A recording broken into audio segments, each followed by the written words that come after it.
성경 봉독 마태복음 5장 10절에서 12절까지입니다. 의를 위하여 박해를 받는 자는 복이 있나니 천국이 그들의 것임이라. 나로 말미암아 너희를 욕하고 박해하고 거짓으로 너희를 거슬러 모든 악한 말을 할 때에는 너희에게 복이 있나니 기뻐하고 즐거워하라. 하늘에서 너희의 상이 큼이라. 너희 전에 있던 선지자들도 이같이 박해하였느니라. 아멘. 예, 마태복음 강의 25번째 시간입니다. 오늘은 마태복음 5장 10절부터 12절의 말씀을 가지고 의인 김과장이라는 제목으로 함께 나누기를 원합니다. 부제목으로는 의를 위하여 박해를 받은 자는 복이 있나니입니다. 오늘 팔복의 마지막 부분 되겠습니다. 드라마를 통 안 보다가 얼마 전부터 시작했던 드라마가 있는데요. 그 드라마 이름이 사임당 빛의 일기라는 겁니다. 수목 드라마인데요. SBS에서 심혈을 기울여서 만든 드라마입니다. 그도 그럴 것이 주인공 사임당 역을 누가 하냐면 대장금의 이영애가 합니다. 그러니까 대장금 하면 유명하잖아요. 세계적인 드라마잖아요. 그 이영애의 복귀작이고 또 나오는 사람들이 송승헌, 오유나 뭐 이렇게 장장한 호화 캐스팅으로 이렇게 SBS에서 심혈을 기울여서 제작한 드라마거든요. 근데 예상보다 시청률이 아주 저조합니다. 그 이유는 동일한 시간대에 하는 KBS ETV에 나오는 수목 드라마인 김과장이라는 드라마 때문에 그렇습니다. 이 김과장이라는 드라마는 보셨나요? 예, 보신 분들은 이해가 되실 텐데요. 오피스 코미디 드라마입니다. 코미디 드라마인데요.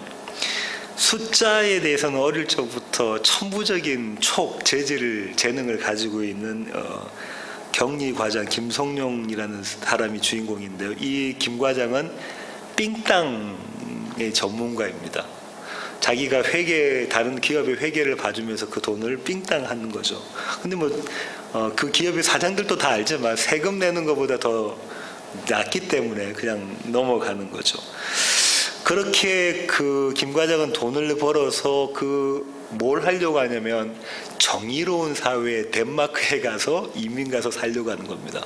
자기는 정의롭지 않은 방법으로 돈을 모아서 정의로운 사회에 가려고 하는데 그렇게 10억을 모아서 가려고 하는데요. 야금야금 모으니까 이게 어느 세월에 모아질 줄 모르잖아요. 근데 그 유통업계의 큰 재벌인 TQ 그룹이라는 데서 사원 채용을 하는데 거기에 이제 경력 사원 채용하는데 응시를 하게 되죠. 왜냐하면 큰 거 한탕 해서 덴마크로 이민 가려고 하기 때문에 그렇습니다. 그렇게 이제 TQ 그룹에 입사하고 난 다음에 얼마 지나지 않아 호시탐탐 기회만 노리고 있는데 얼마 지나지 않아 그 4억의 TQ 그룹 4억의 건물에 문을 나오면서 미끄러져서 이렇게 딱 넘어졌는데 그 미끄러지어서 넘어지는 사건 가운데 뭐가 있었냐면 다른 사람을 살리는 사건이 있었던 거예요. 누군가가 이제 이 어떠한 여자를 죽이기 위해서 차를 타고 이렇게 달려오는데 미끄러져서 자기가 대신 이렇게 부딪힌 거죠. 교통사고 났습니다. 그 이후로 그는 의인이라는 칭호를 받습니다. 이 의인이 이 드라마의 테마입니다. 주제입니다. 이 의인의 삶, 이 의인이 그 회사에서 어떻게 경제 정의를 실현해내는가가 이 드라마의 주제입니다. 지금까지 김과장이 살았던 삶과는 정반대의 정말 아이러니컬하게 이 사람이 이제 의인으로서의 삶을 살면서 이 회사의 모든 부조리를 하나하나 제거해 나가는 것이 이 드라마의 내용입니다. 그 과정 가운데서 이 회사의 회장이 이 사람을 이 김과장을 죽이려고 하는 살해하는 그런 시도까지 있고요. 이런 여러 박해를 당하면서도 이를 극복해 나가는 그런 김과장의 삶에 대한 이야기입니다. 이 드라마가 인기가 있는 원인이 있죠. 이유가 다 있습니다. 왜냐하면 지금 현 시대에서 요구하는 요청이 이런 거라는 거죠. 사회가 정의롭고 경제가 정의로운 거. 그래서 의인을 갈망하고 정의사회가 구현되는 그것을 현 사회가 요청하기 때문에 요구하고 있기 때문에 이 드라마가 뜨게 된 것이죠. 이 드라마를 보면 어떻게 보면 이렇게 볼 수도 있는데요. 죄인이었던 사람이, 왜냐하면 감옥을 가야 되거든요. 죄를 많이 지어서. 이 죄인이었던 사람이 어떻게 의인으로 바뀌어지는 삶을 그리고 있다, 이렇게 볼 수도 있는 시각도 있습니다. 그렇게 해서 기독교론적으로 보면은 좀 성급하게 결론을 내리게 되면, 성도는 이런 박해를 통해서 죄인이 의인으로 성화되어가는 과정이다, 성도의 삶은 그런 과정이다, 이렇게 볼 수도 있겠는데요. 근데 여기서 심각한 문제는 뭐냐면, 김 과장은 자신을 믿습니다. 김 과장은 자신을 믿고, 성도도 자신을 믿게 되면, 그렇게 해서 성화를 이룬다고 보면 인본주의적 성화론이 되는 거죠. 내가 열심을 내어서 하나님이 원하시는 의인의 삶을 한번 살아봐야지 되면, 이건 성경과는 전혀 다른 이야기, 스토리라는 이야기입니다. 오늘 산상수는 이 의인, 박해를 받는 의인에 대한 이야기를 하고 있습니다. 지난번에도 미리 말씀드린 것처럼 산상순과 특별히 이 팔복은 하나님 나라의 백성의 정체성이라고 말씀을 드렸고요. 첫 번째 복이 뭐죠? 10년이 가난한 자가 얻게 되는 복이고요. 그 복은 천국을 소유하는 것이고요. 마지막은요, 의를 위해서 박해를 받는 자가 얻게 되는 복이고, 그것도 천국을 소유하는 것인데요. 그 가운데 이제 두 번째 복부터 일곱 번째 복까지가 쫙 나열되어져 있습니다. 수미 쌍방 구조, 인클루즈 구조, 샌드위치 구조라고 말씀드렸고요. 그러면 이 가운데 있는 내용이 뭘 이야기하고 있냐면, 천국을 소유한 사람에게서 나타나는 복이라는 거죠. 근데 자세히 보시면 헬라 원어로 보시면, 천국이 그들의 것이며의 이게 결과절이잖아요. 조건절은 심령이 가난한 자고요. 그 결과절의 시제가 뭐냐면은 현재 시제예요. 그리고 오늘 천국을 갖게 되는 것도 현재 시제고요. 가운데 두 번째 복부터 일곱 번째 복까지 나와 있는 조건절 말고 결과절에 나와 있는 것들은 전부 다 미래 시제예요. 근데 이 미래 시제에 대해서는 제가 말씀드렸던 시상에 대해서, 그죠? 점점 발전되어 가서 어느 날 마침내 완성되어져 가는 그 그림이라고 말씀드렸죠. 그럼 우리가 여기서 뭘 생각해 볼 수 있냐면, 이 시제를 가지고, 이 헬라의 문법적인 이 구조를 가지고 뭘 알 수 있냐면, 천국을 소유한 사람의 삶 가운데서 드러나는 게 뭐라는 거예요. 심령의 가난, 애통, 온유, 긍휼히 여김, 마음의 청결, 화평하게 하고, 의를 위해서 박해받는 것, 핍박받는 것, 이것이 우리의 삶 가운데, 성도의 삶 가운데 드러난다라는 거죠. 드러난다는 것입니다. 이건 순서에 의한 것이 아니고요, 차별이 있는 것이 아니고요, 순위가 있는 것이 아니고, 이런 현상들이 우리의 삶 가운데 동시다발적으로 나타나는 겁니다. 우리가 정신 못 차리게. 잘 들어보십시오. 우리가 정신 못 차리게 이런 일들이 일어난다는 거예요. 이 정도의 선 이해를 가지고, 선 지식을 가지고 오늘 본문을 보기를 원합니다. 오늘 본문에서 중요한 단어가 박해라는 단어인데요. 핍박, 박해라는 단어인데요. 사전적 의미는 이렇습니다. 제가 한번 읽어보겠습니다. 박해는 이렇습니다. 못 견디게 굴어서 해롭게 하는 것. 누군가를 못 견디게 굴어서 해롭게 하는 것이고요. 핍박은 바싹 죄어서 몹시 괴롭게 구는 것. 좋지 않은 것이다, 그죠? 누가 나를 박해하는 것은 좋지 않은 것이다, 그죠? 팔복은 성도의 정체성으로서 이 박해를 제시하고 있습니다. 마지막의 조건으로 제시하고 있는데요. 마태복음 10장 22절부터 23절 한번 볼까요? 마태복음 10장 22절부터 23절입니다. 또 너희가 내 이름으로 말미암아 모든 사람에게 미움을 받을 것이나 끝까지 견디는 자는 구원을 얻으리라. 박해의 다른 말로 뭐라고 했죠? 미움이라고 이야기했고요. 이 동네에서 너희를 박해하거든 저 동네로 피하라. 내가 진실로 너희에게 이르노니 이스라엘의 모든 동네를 다 다니지 못하여서 인자가 오리라. 이거는 그대로 문자적으로 받아들이면 안 되죠. 그럼 예수님 벌써 오셨어야 됩니다. 이스라엘 조그만 동네인데, 그죠? 지금 뭐라고 이야기하냐면, 예수님께서 예수님의 제자들에게 너희는 반드시 세상으로부터 미움받고 박해받을 것이다 라고 이야기하고 있고, 그것이 있어야 너희에게 구원이 있다라고 이야기하고 계십니다. 한 군데 더 보겠습니다. 사도행전 14장으로 가보겠습니다. 사도행전 14장 19절부터 22절입니다. 사도행전 14장 19절부터 22절. 유대인들이 안디옥과 이고니온에서 와서 무리를 충동하니 그들이 돌로 바울을 쳐서 죽은 줄로 알고 시외로 끌어내니라. 이게 박해죠. 바울이 지금 어떤 상황이죠? 돌에 맞아서 거의 얼반 죽을 뻔하게 된 겁니다. 그죠?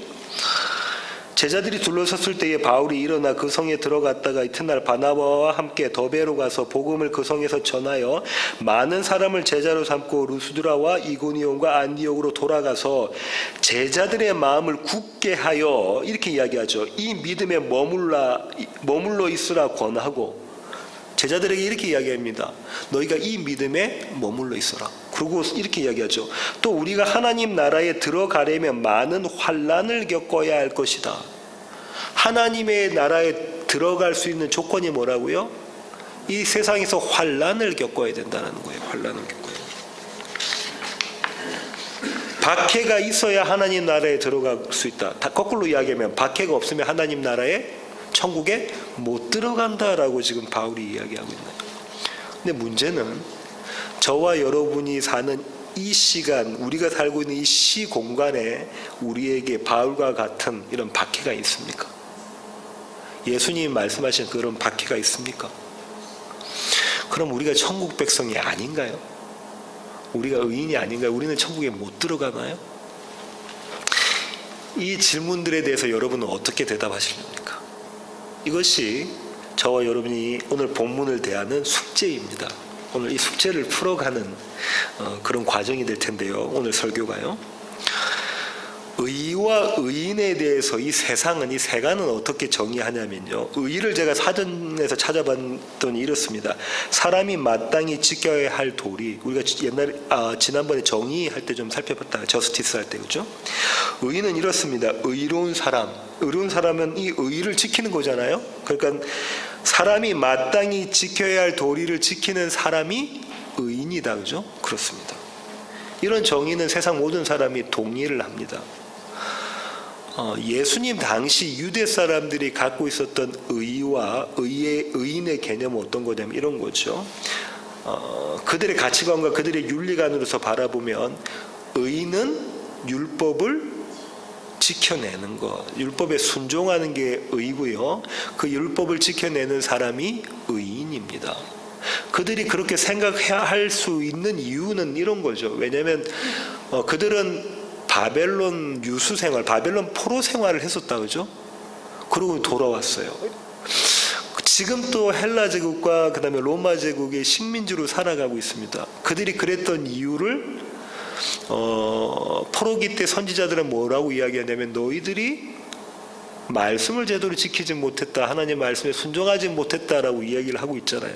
문자적으로 보면 그렇잖아요. 11조도 떼먹고 또 희년, 안식년 이런 거 다 제대로 지키지 못하고 고아, 과부, 나그네 대접하지 못하고 이런 거였잖아요. 문자적으로 보면. 그래서 이들은 열심히 율법을 지켜냅니다. 그런 운동을 하죠. 그 운동이 바리새 운동이고요. 그런 사람들을 우리는 바리새인, 바리새파 사람들 이렇게 부르는 거죠. 그렇게 율법을 지키니까 유대 사람들에겐 이들은 존경을 받을 수 있습니다. 왜요? 의인이기 때문에 그렇습니다. 의인이기 때문에 그렇죠. 이스라엘에서 의인은 바리새파 사람들과 서기관, 그죠? 왜냐하면 사람이면 하나님의 백성이면 마땅히 지켜내야 할 도리를 지키는 사람들, 사전적 의미에서 의잖아요. 의인이잖아요. 그 사람들이기 때문에 이들은 의인이라고 부를 수 있는 것입니다. 그리고 당시에는 그렇게 불려졌던 것이죠. 이에 대해서 성경은 어떻게 해석을 하냐면요, 이렇습니다. 침례 요한은 어떻게 해석을 했는가 볼까요? 3장, 마태복음 3장 2절로 가겠습니다. 마태복음 3장 2절입니다. 회개하라, 천국이 가까이 왔느니라. 회개는 누가 할 수 있는 겁니까? 죄인이 할 수 있는 거고요. 회개한 자는 의인이 된다라고 지금 침례 요한이 이야기하고 있어요. 그런데 의인이라고 생각했던 온 이스라엘이 온 유대가 의인이라고 생각했던 이 바리새인들과 서기관들에 대해서 침례요한이 뭐라고 이야기했냐면요. 3장 7절을 한번 보세요. 요한이 많은 바리새인들과 사두개인들이 침례 베푸는 대로 오는 것을 보고 이르되 독사의 자식들아 누가 너희를 가르쳐 임박한 진노를 피하라 하더냐. 뭐라고 불렀습니까 그들을? 야, 이 독사의 새끼들아 이렇게 했단 말이에요. 독사의 자식들아 이렇게 이야기를 했습니다. 이걸 듣는 바리새인들과 서기관들과 사두개파의 사람들은 자존심이 상했겠죠. 근데 예수님은 어떻게 하시는가 볼까요? 예수님이 말씀하시는 의는 뭔가 볼까요? 마태복음 4장 17절입니다. 이때부터 예수께서 비로소 전파에 이르시되 회개하라 천국이 가까이 왔느니라. 뭐 하라고 하셨습니까? 회개하라. 너희는 죄인이다. 회개해야 의인이 되는 거야 라고 똑같이 침례 요한의 메시지와 똑같은 복음을 선포하셨다 그죠? 그러셨습니다. 그리고 예수님도 바리새인들 보고 뭐라고 그랬죠? 독사의 자식들아 똑같이 하셨단 말이죠. 이들에 대해서 누가복음에서는 예수님께서 바리새인들이 생각했던 의를 어떻게 평가하셨는가 나오는데요. 누가복음 18장 9절부터 14절에 있는 말씀을 보도록 하겠습니다. 누가복음 18장 9절부터 14절입니다. 또 자기를 의롭다고 믿고 뭐라고요? 자칭 의인이라고 하는 사람들인 거예요. 다른 사람을 멸시하는 자들에게 이 비유로 말씀하시되 이 누굴까요? 자기를 의롭다고 믿고 다른 사람들을 멸시했던 사람이 누굴까요? 바리새인들이죠. 그들을 보고 비유로 이렇게 예수님이 말씀하십니다. 두 사람이 기도하러 성전에 올라가니 하나는 바리새인이요 하나는 세리라. 바리새인은 서서 따로 기도하여 이르되 하나님이여 나는 다른 사람들 곧 토색 불의 간음을 하는 자들과 같지 아니하고 이 세리와도 같지 아니함을 감사하나이다. 나는 일회에 2번씩 금식하고 또 소득의 11조를 드리나이다 하고 세리는 멀리 서서 감히 눈을 들어 하늘을 쳐다보지도 못하고 다만 가슴을 치며 이르되 하나님이여 불쌍히 여기소서 나는 죄인이로소이다 하였느니라. 내가 너희에게 이르노니 이에 저 바리새인이 아니고 이 사람이 의롭다 하심을 받고 그의 집으로 내려갔느니라. 무릇 자기를 높이는 자는 낮아지고 자기를 낮추는 자는 높아지리라 하시니라. 이것이 자칭 의인이라고 하는 바리새인들과 서기관들에 대한 예수님의 평가이십니다. 예수님이 지금 바리새인들에게 뭐라고 말씀하시는 거냐면 이런 거죠. 너희의 의는 가짜 의야. 너희는 가짜 의인이야. 이렇게 말씀하고 계시는 것이단 말이에요. 이 얘기를 들은 바리새인들, 자칭 의인들은 미치고 환장하고 팔짝 뛸러 오르십니다. 그죠? 그렇습니다. 자신들의 의인됨을 완전히 무시하고 거부하시는 예수님의 말씀이시잖아요. 그들은 이런 말씀을 예수님의 말씀을 들은 이들은 어떤 마음이 들었을까요? 자기를 완전히 무시하고 거부했으니까 이런 예수님을 어떻게 죽이려고 살해하려고 모의하고 실행을 해서 마침내 십자가에 매달아 버리죠. 그렇습니다. 이 모습은 인류의 제일 처음에 언제 등장했냐면 가인과 아벨에서 등장합니다. 하나님은 아벨의 제사를 받으시고 아벨을 의인이라고 이야기하셨어요. 히브리 기자는 뭐라냐면 믿음으로 이렇게 이야기를 하거든요. 조금 이따 찾아보겠지만. 그런데 반대로 그럼 가인은 죄인이고 가인의 제사는 받지 않으셨잖아요. 근데 자칭 의인이라고 생각한 내 제사가 어때요? 내가 잘나고 내가 장남인데요 라고 생각했던 가인은 어떻게 해버립니까? 동생 아벨을 돌로 쳐 죽입니다. 바리새인들이 예수님을 십자가에 매달았던 사건이 이미 인류의 역사의 제일 처음에 일어났었죠. 히브리서 기자가 이 아벨과 가인을 어떻게 평가했는지 아벨의 제사를 보고 한번 보겠습니다. 히브리서 11장 4절로 가시죠. 히브리서 11장 4절입니다. 믿음으로 아벨은 가인보다 더 나은 제사를 하나님께 드림으로 의로운 자라 하시는 증거를 얻었으니 하나님이 그 예물에 대하여 증언하심이라. 그가 죽었으나 그 믿음으로써 지금도 말하느니라. 히브리서 기자는 아벨이 믿음으로 무엇을 드렸다고 해요? 더 나은 제사를 드렸는데 이 더 나은 제사의 포인트가 뭡니까? 키포인트가 뒤에 보세요. 뭐라고 사절이 돼 있어요? 하나님이 무엇을 증언하세요? 그 예물이 뭡니까? 어린 양, 흠없고 흠없는, 그죠? 순전한 어린 양, 누구 이야기하는 거죠? 예수 그리스도 이야기하는 것이다라는 거죠. 11장 앞에 9장부터 10장까지 다 히브리서 기자가 뭘 이야기했냐면 예수 그리스도가 우리의 희생제물이었다라는 고백을 하고 난 다음에 이 얘기를 하고 있잖아. 그렇습니다. 그럼 성경이 이야기하고 있는 의와 세상이 바라보고 유대 사람들이 바라보고 있던 의는 다르다, 그죠? 성경이 이야기하고 있는 의는 어린 양이란 말이에요. 예수 그리스도다. 그걸 붙잡고 있으면 의인이다. 지금 이 얘기 히브리서 기자가 하고 있단 말이죠. 박해에 대해서 이제 좀 살펴봐야 되겠는데요. 이 의인이 받는 박해. 박해에 대한 성경적 정의는 이렇습니다. 박해를 번역한 헬라어 단어가 뭐냐면 디오코인데요. 이 디오코의 능동형 동사가 디오입니다. 근데 어떤 의미를 갖고 있냐면 이런 거예요. 몰아가다, 추적하다, 이런 의미가 있어요. 무언가 몰아가고 추적하고 이런 의미를 가지고 있단 말이죠. 이걸 좀 설명하면 이런 겁니다. 누군가에 의해서 몰려가는 상태, 내몰리는 상태, 이걸 이야기하는 거예요. 내몰리다라고 표현할 때는 자기가 원하는 방향일까요? 자기가 원하는 방법일까요? 아니죠. 자기가 원하지 않는 방향으로, 자기가 원치 않는 방법으로 내몰려가는 상태가 디오예요. 이것의 수동태가 디오코란 말이에요. 그럼 박해는 어떤 겁니까? 내가 원하지 않는 방향과 방법으로 몰려가는 것, 내몰리는 것, 이게 박해라는 거예요. 성경적 의미에서의 박해. 이 박해를 성도의 필수품이라고 이야기합니다. 사도행전 14장 22절로 가볼까요? 아까 우리가 찾아봤던 사도행전 14장 22절입니다. 제자들의 마음을 굳게 하여 이 믿음에 머물러 있으라 권하고 또 우리가 하나님의 나라에 들어가려면 많은 환난을 겪어야 할 것이라 하고, 돌에 맞는 박해를 받았던 바울이 그가 전도한 성도들에게, 예수님의 제자들에게 이런 요청을 하고 있는데요. 이 요청이 많은 환난을 반드시 겪어야 너희가 하나님 나라에 들어갈 것이다 라고 했잖아요. 이 많은 환난에 나와 있는 환난이라는 단어가 헬라어는 트리휘스입니다. 트리휘스.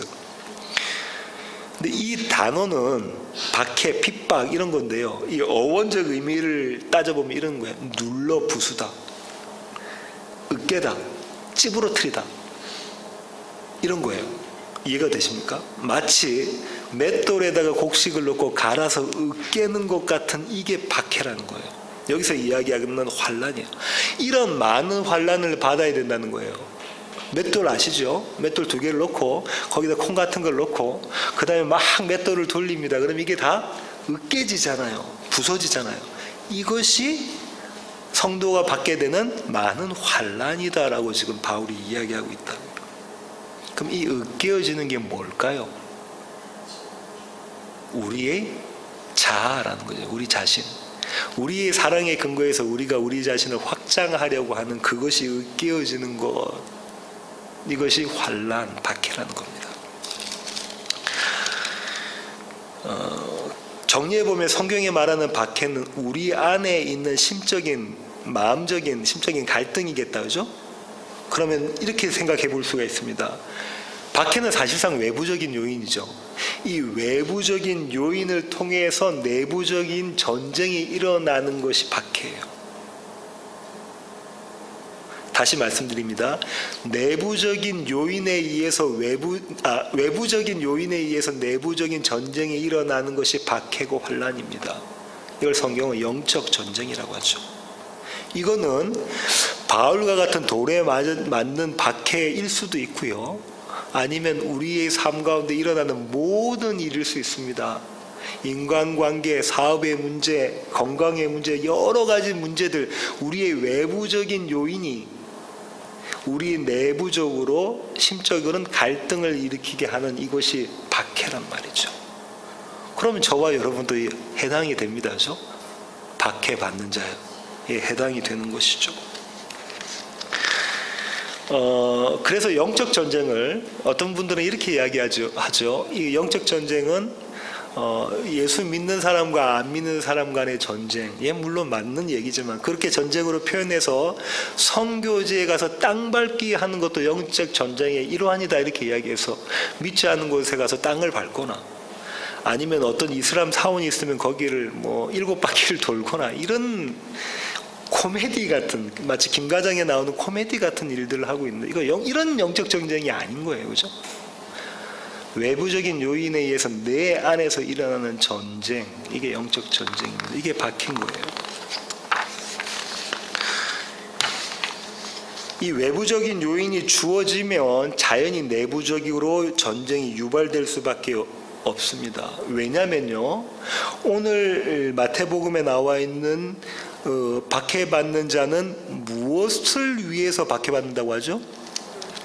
의를 위해서 박해받는다고 이야기하죠. 다시 마태복음으로 가보시겠습니다. 마태복음 5장입니다. 의를 위하여 박해를 받은 자잖아요.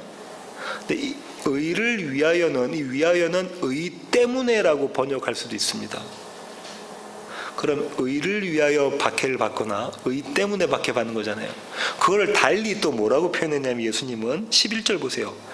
나로 말미암아 너희를 욕하고 박해하고 거짓으로 너희를 거슬러 모든 악한 말을 할 때에는, 그게 다 박해의 내용이다, 그죠?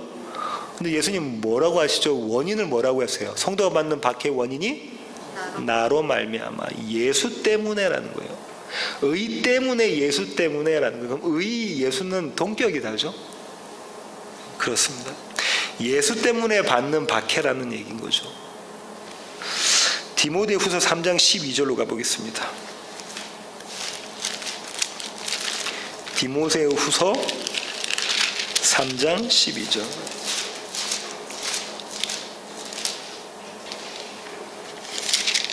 무릇 그리스도 예수 안에서 경건하게 살고자 하는 자는 박해를 받으리라. 지금 바울은 디모데에게 이렇게 이야기를 하고 있는데요. 예수 안에서 경건하게 살려고 하는 자는 박해를 받는다는 거예요. 그럼 이 예수 안에서 경건하게 산다는 것도 이 얘기겠다죠. 이 맥락에서 다루고 있는 얘기입니다. 우리가 열심히 세상에서 보는 죄 짓지 않고 윤리적으로 경건하게 살고 새벽기도 나오지 말라는 얘기가 아닙니다. 성경언급 많이 하고 이런 열심을 내는 것이 경건이 아닐 거라는 거예요. 지금까지 제가 쭉 살펴본 걸 보면 뭡니까?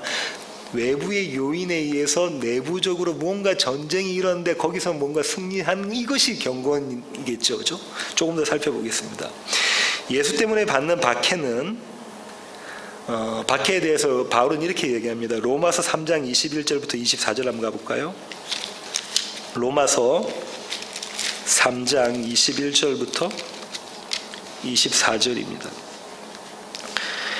이제는 율법 외에 하나님의 한 의가 나타났으니 율법과 선지자들에게 증거를 받은 것이라. 곧 예수 그리스도를 믿음으로 말미암아 모든 믿는 자에게 미치는 하나님의 의니 차별이 없느니라. 모든 사람이 죄를 범하였음에 하나님의 영광에 이르지 못하더니 그리스도 예수 안에 있는 성령으로 말미암아 하나님의 은혜로 값없이 의롭다 하심을 얻은 자 되었느니라. 이렇게 되어 있죠. 지금 바울이 뭐라고 이야기하냐면 두 가지 의에 대해서 이야기하고 있는데, 한 가지 의는 뭔가요? 율법의 의. 이 율법의 의는 다른 말로 말하면 세상적인 가치인 거다죠. 심지어 유대 사람들이 지키려고 했던 율법의 준수도 세상적인 가치라는 거죠. 사람이 마땅히 지켜야 할 도리로서의 의, 그걸 지키는 거란 거죠. 그렇잖아요. 이렇게 지켜내면 이것은 세상의 자랑이 되어버립니다. 그렇죠? 우리가 다른 사람에게 선한 행동을 했어요. 유진 자매님이 돈 번에 급여의 반을 어려운 이웃을 위해서 썼어요. 이건 세상의 자랑이 되어버립니다. 그렇죠. 당연히 온 매스컴이 집중하고 세상의 자랑이 되어버립니다. 이런 것과 지금 바울이 뭘 비교하고 있냐면 이 의 아니고 하나님의 의가 있는데 그 하나님의 의는 예수 그리스도를 믿는 것이다 라고 이야기하고 있습니다. 이 예수 그리스도를 믿는다라는 것은 예수로 충분합니다. 예수로 충분합니다. 예수가 나의 전부입니다. 예수가 마침내 완성시킬 것입니다 라는 의미입니다. 이게 예수를 믿는 믿음인 거죠. 고린도전서 1장 22절부터 24절로 한번 가보겠습니다. 고린도전서 1장 22절부터 24절입니다. 유대인은 표적을 구하고 헬라인은 지혜를 찾으나 우리는 십자가에 못 박힌 그리스도를 전하니 유대인에게는 꺼리끼는 것이요 이방인에게는 미련한 것이로되 오직 부르심을 받은 자들에게는 유대인이나 헬라인이나 그리스도는 하나님의 능력이요 하나님의 지혜니라. 지금 바울이 뭐라고 이야기하고 있냐면요, 예수로 충분합니다. 예수가 전부입니다. 예수가 완성하십니다라는 고백을 하는 예수님을 믿는 그 믿음, 그 일을 갖고 있는 것은 세상이 어떤데요? 유대인은 꺼리하고 이방인은 미련하게 보는 의다. 세상의 의로는 미련한 것이다. 이렇게 이야기를 하고 있단 말이죠. 이 의인에게 외부적인 박해가 주어지면 영적 전쟁이 일어나게 됩니다. 다시 말하면 이런 거예요.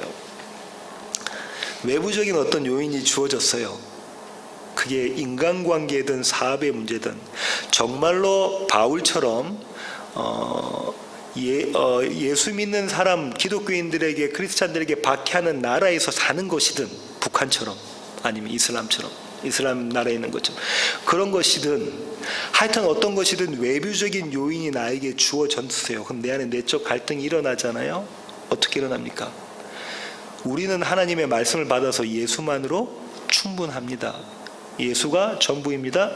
예수가 완성하십니다 라는 것이 어떻게 바뀌어지냐면 예수로 충분 안 한대요. 예수가 나의 전부가 아닌데요. 예수가 완성하시지 않을 것 같은데요. 그 문제와 예수가 충분한데요, 예수가 나의 전부인데요, 예수가 완성하실 것인데요 라고 이 두 가지가 갈등하면서 전쟁을 일으키는 거죠. 우리 안에 내부의 전쟁은 그렇습니다. 그렇습니다. 저와 여러분이 매일 우리 안에 겪게 되는 전쟁은 이 전쟁입니다.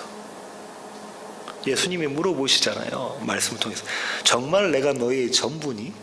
정말 너는 나로 충분하니? 정말 내가 완성을 이룰 걸 너는 믿고 있니? 이걸 매일 물어보신다니까요. 매일 물어보시죠. 이때마다 우리 자신으로부터 발견되어지는, 사실 말하면 하나님 앞에 우리가 발각되어지는 부분은 뭡니까? 주님, 저는 그런 믿음이 제겐 없습니다라는 거예요. 내가 입술로는 주님이 나의 전부입니다, 충분합니다, 완성이십니다라고 고백하고 있지만 실제 내 삶은 내 마음 깊숙한 곳에 들어가 보니 아니라는 걸 보게 되죠.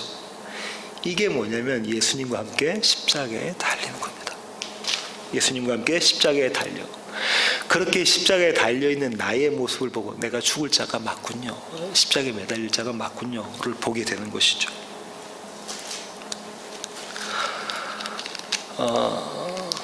예수님 때문에 의를 위해서 박해를 받게 된다는 것을 정리해 보면 이렇습니다.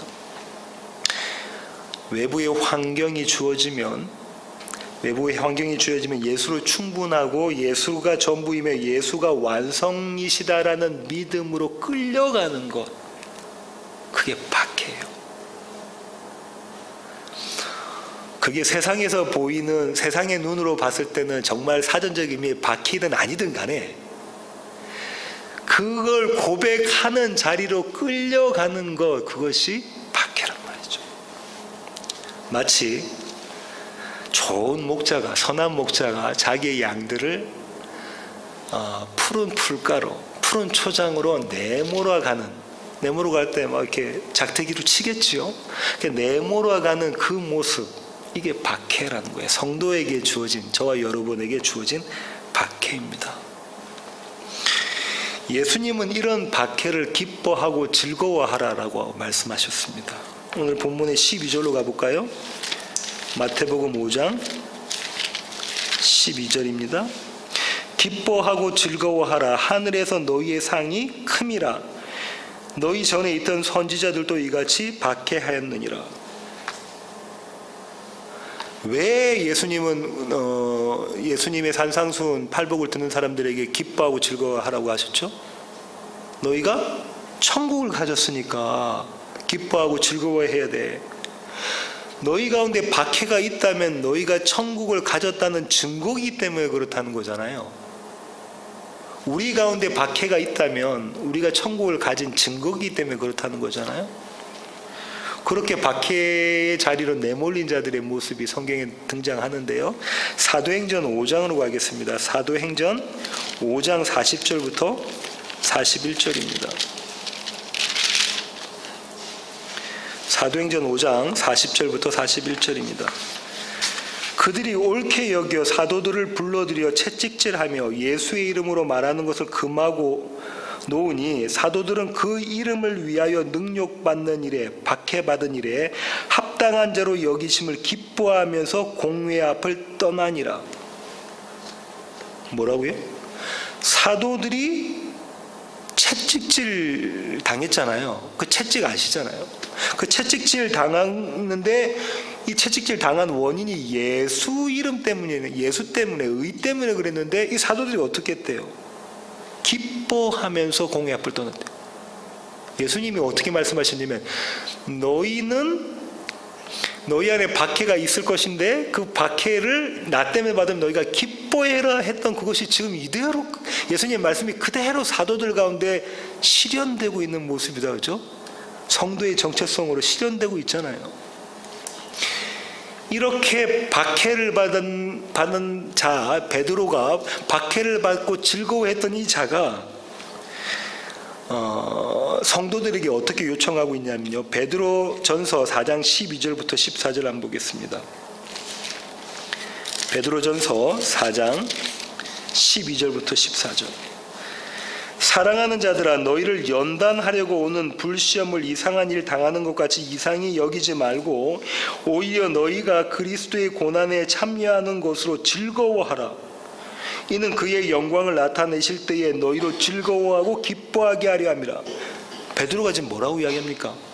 너희가 고난을 받을 텐데, 연단을 당할 텐데, 박해를 받을 텐데 어떻게 하래요?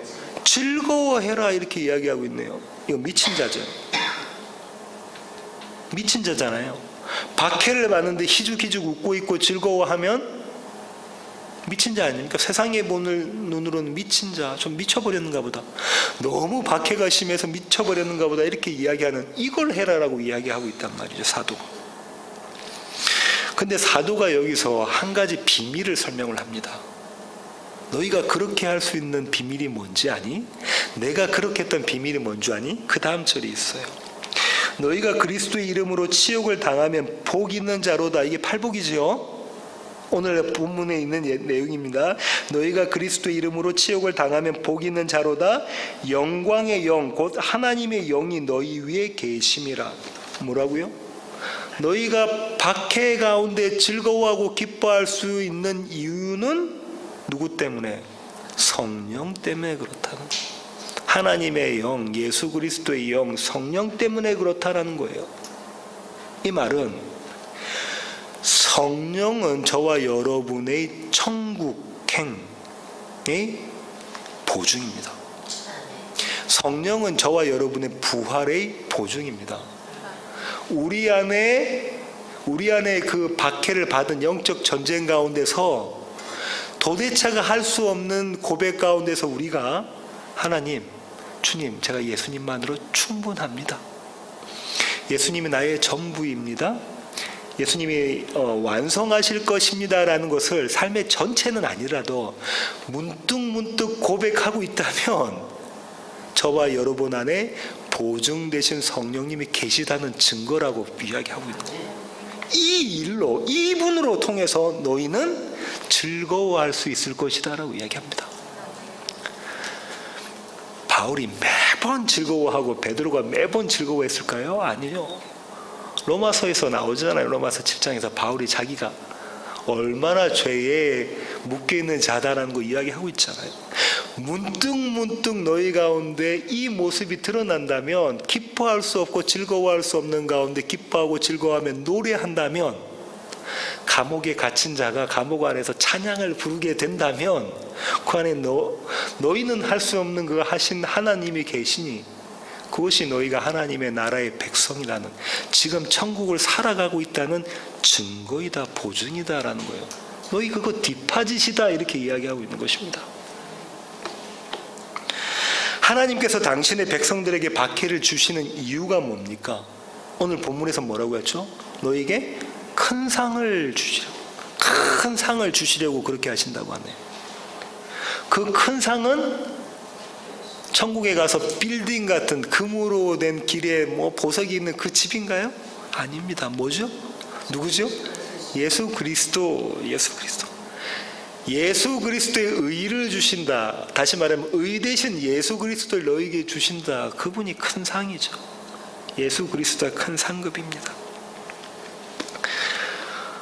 이것은 그 상 외에는, 예수 그리스도 외에는 다른 것을 구하지 않게 하기 위한 하나님의 목적이 있으십니다. 잘 들으십시오. 예수 말고는 다른 것은 절대 구하지 않는, 결단코 구하지 않게 만드신 하나님의 목적이 있다는 거예요. 우리 박해 가운데. 고린도전서 1장 26절부터 31절 가겠습니다. 고린도전서 1장 26절부터 31절. 아까 바울이 이야기를 했잖아요. 예수 그리스도를 믿는 믿음이 하나님의 의인데 이것은 세상은 싫어한다라고 이야기했잖아요. 그러면서 바울이 이렇게 이야기합니다. 형제들아, 너희를 부르심을 보라. 육체를 따라 지혜로운 자가 많지 아니하며 능한 자가 많지 아니하며 문볼 좋은 자가 많지 아니하도다.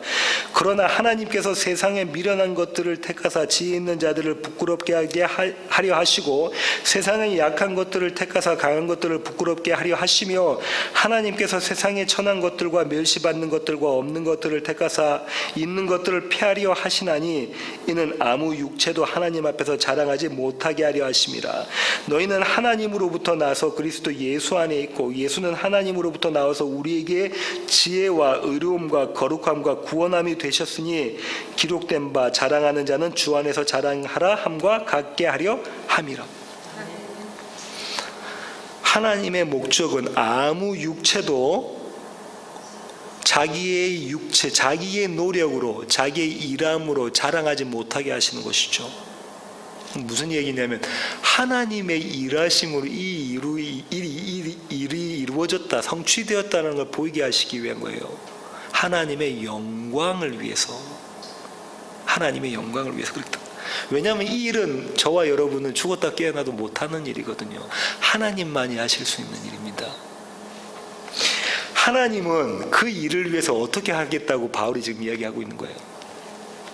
너희를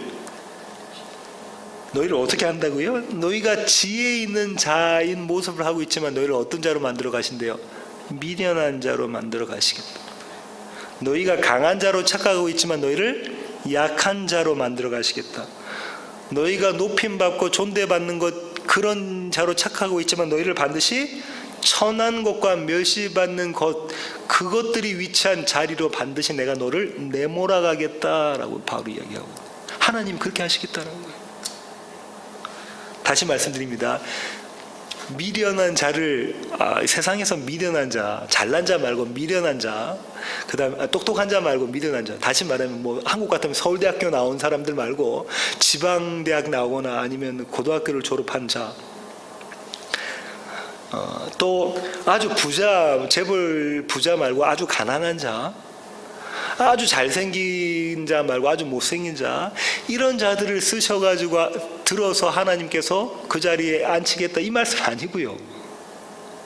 그렇게 이해하기 쉽잖아요. 이 말씀이 아니라 너희는 너희를 어떻게 생각한다는 거예요. 내가 똑똑하고 내가 잘났고 내가 가진 게 맞는 것처럼 생각하고 있지만 그거는 세상의 부우, 세상의 잘남, 세상의 지식 이것과 상관없이 모든 사람들이 그렇게 생각하고 있지만 너희를 어떻게 만든다는 거예요? 너희를 미련한 자로, 너희를 약한 자로, 너희를 세상에서 가장 천하고 멸시받는 자로 만들어내겠다라는 거예요. 그 자만이 하나님의 다스리심에 주님, 예스, 아멘 할 수 있는 자이기 때문에 그런 것이죠. 이렇게 박해받은 자만이 하나님 나라에 들어갈 수 있습니다. 이런 자들만이 나는 죽고 예수가 사는 하나님의 다스리심, 하나님의 통치에 순종하고 주님, 예스입니다, 아멘입니다 이렇게 말할 수 있는 것이죠. 저와 여러분의 삶에 이런 박해가 일어나고 있다면 우리는 지금 하나님의 나라를 살고 있습니다. 다시 말씀드립니다. 저와 여러분의 삶에 이 영적 전쟁이 일어나고 그래서 십자가에 달려서 예수님의 달린 그 십자가에 달려있는 모습을 바라보면서 그럼에도 불구하고 문득 나로서는 할 수 없는 그 고백, 주님이 나의 전부이십니다. 주님으로 나는 충분합니다. 주님이 완성하실 것입니다 라는 고백을 하게 된다면 저와 여러분은 하늘나라, 묵시의 세계에서 완성된 그 한 나라를 당겨서 지금 이 시간에 살고 있다는 거예요. 아멘이십니까? 아멘입니다.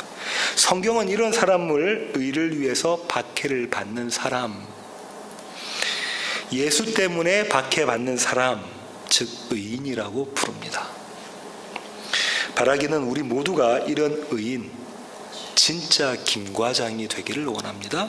기도하시겠습니다. 하나님 감사합니다. 하나님, 우리의 삶 가운데서 박해가 일어난다면 하나님, 그것이 너희가 천국을 소유한 것이라는 것을 증거하는 것이라고 말씀하셨습니다. 하나님, 매일의 삶 가운데서 우리에게 일어나는 박해를 봅니다. 그래서 나의 어떠함을 보게 하시고 또 하나님 한 분 예수 그리스도만을 붙잡게 하시니 주님 감사합니다. 하나님께서 허락하신 그 박해를 통해서 천국을 살아가는 우리 세워지는 교회 모든 지체들 되게 하시고 그 일로 인하여 기뻐하고 즐거워하는 자들 되게 하여 주시옵소서.